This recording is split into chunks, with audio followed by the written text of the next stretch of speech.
Darjeeling Himalayan रेलवेको पहलमा आज खरसाङमा विभिन्न क्षेत्रका मानिसहरूलाई लिएर सभा सम्पन्न भएको छ।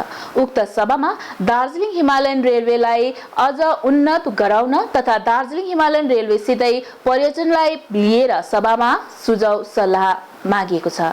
सभामा खरसाङ क्षेत्रकामा रहेका विभिन्न क्षेत्रका प्रतिनिधिहरू उपस्थित रहेका थिए। सभामा दार्जिलिङ हिमालयनसित सम्बन्धित पर्यटन लगायत यस क्षेत्रको विकासको लागि पहल गरिने भएको छ। सभापछि पत्रकारसित कुराकानी गर्दै दार्जिलिङ हिमालयन रेलवेको निर्देशक ऋषभ चौधरीले आजको कार्यक्रमबारे विस्तृत रूपमा जानकारी गराएका छन्। आर्टिकल लिखी थी पेपर में आया भी था हिमालय दर्पण में, तो उसमें कैसे ये हुआ, पहले क्या क्या करना पड़ा हम लोगों के लिए, ग्रेट ग्रैंडफादर्स को क्या करना पड़ा था। ये लाइन क्या है, रेलवे लाइन, इसके ऊपर बहुत सारा कहानियां हैं। जब पहले रेल छक करके आया तो बहुत लोग भागे थे सुनादा में, नीचे नीचे गारद पे चले गए थे, क्या आया ये करके, ऐसा है, स्टोरी भी है। तो अगर इस सब को आस्ते आस्ते करके अगर हम लाते हैं, और ये जोई राइड है 10 डेज का टूरिज्म प्रोग्राम जोई राइड का आते हैं, उनके लिए थोड़ा सा ये फैसिलिटीज थोड़ा सा ये होना चाहिए। हम लोगों ने ऐसे ही किया था, कर्शम से जोई राइड क्या माना देखो have to aim कि भैया हमको कुछ दिन तक उतने टूरिस्ट नहीं मिलेंगे, लेकिन अगर साल में मान लीजिए 12 महीने में से 14-15 बार भी आपके यहाँ विजिट होता है, तो ये 14-15 से 2 या 3 साल के लिए रहेगा। ठीक है, once the word gets out, people will come।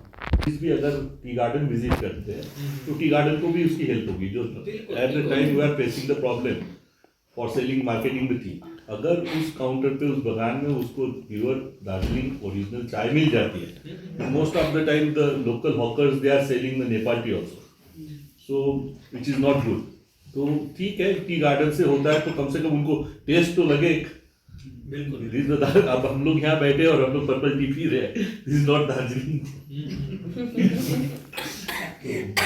यही है कि दार्जिलिंग टी के लिए भी प्रमोशन होगा, is good if you take the initiative, क्योंकि most of the tourists आपके ट्रैवल करते हैं।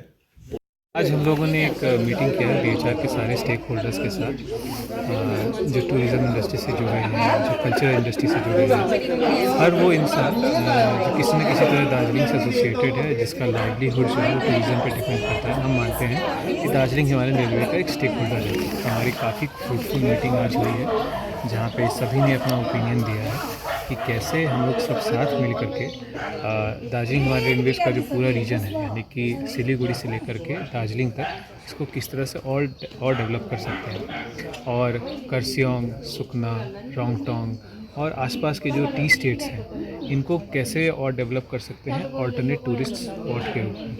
इन सब चीज़ों के बारे में डिस्कशन हुआ। जी, हम लोग जल्द ही काफ़ी नई सर्विसेज इंट्रोड्यूस करने वाले हैं।